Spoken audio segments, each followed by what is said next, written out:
Hey everyone, it's Everything Abe here. Today, January 10th, 2023 marks the day Windows 8.1 has reached its end of life date. However, for the last week I have been using Windows 8.1 as my main operating system as I wanted to relive using it for its last few days before support ended. This video will recount my experience with the OS for its final days as I use it before it ceases support.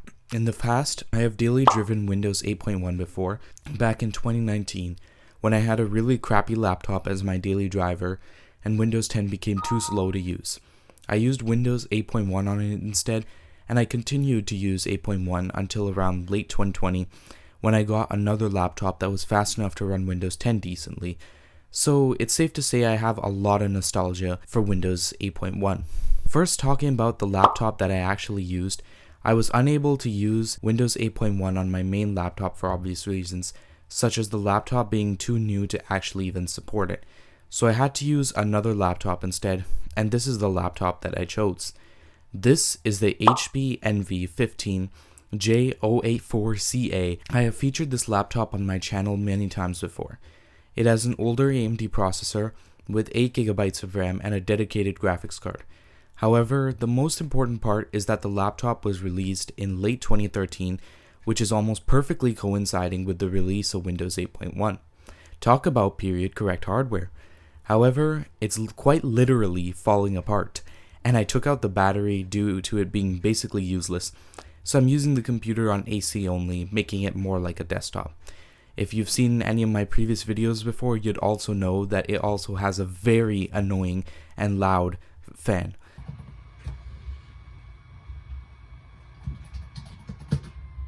But I've kind of gotten used to the fan at this point. I had to install a hard drive instead of my usual SSD and a Wi-Fi card in it due to it not having both, because I took the Wi-Fi card out to use in another machine. So I used a mechanical hard drive. I would have used an SSD, but my SSD was occupied in another computer, and I figured the hard drive would be fast enough on Windows 8.1 for me not to really notice a difference, which, as it turns out, I was right about that. After installing both parts, I went and installed Windows 8.1 on UEFI instead of the BIOS that I usually use on this computer. Initially, I was planning to put the laptop beneath my desk and use the external monitor as my only display. However, I ended up changing my mind later, and that's why the camera is at such a funky angle for this installation. The computer set up pretty quick, and in no time I was up and running with just a driver installed for the graphics card.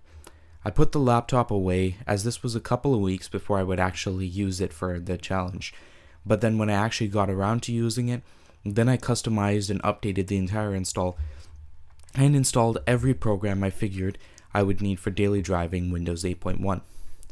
Most of my days using Windows 8.1 were mostly spent working on schoolwork, as I had a lot of schoolwork I needed to finish before the break ended. This is what happens when you procrastinate the entire winter break. I was surprised with how usable the actual machine was, as it really wasn't all that slow for daily tasks. I also figured the limitations of the mechanical hard drive pretty quickly, as if I was downloading a game, say for example, it would slow to a crawl. I also found myself not using the start menu as much, and more staying inside of the desktop instead. Trying to watch YouTube videos was a bit of a nightmare. For some reason, in Brave, which is my browser choice, it was constantly dropping frames, even at 480p. Thanks a lot, Google.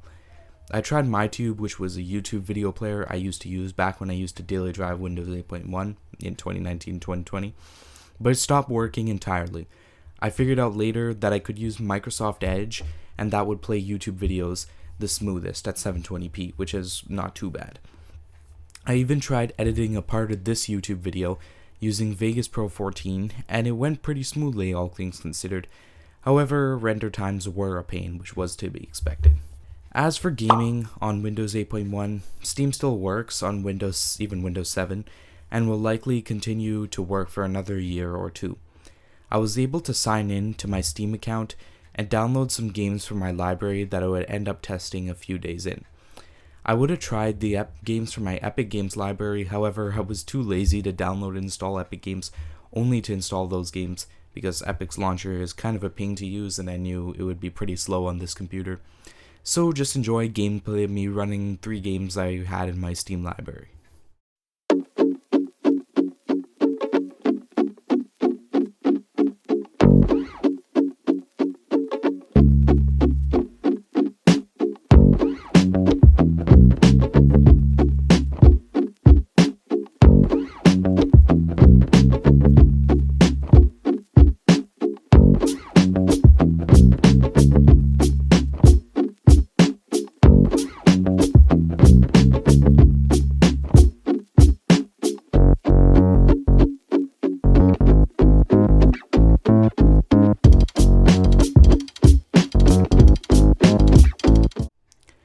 So to wrap up this video, using Windows 8.1 was a pretty fun experience and a nice trip down memory lane.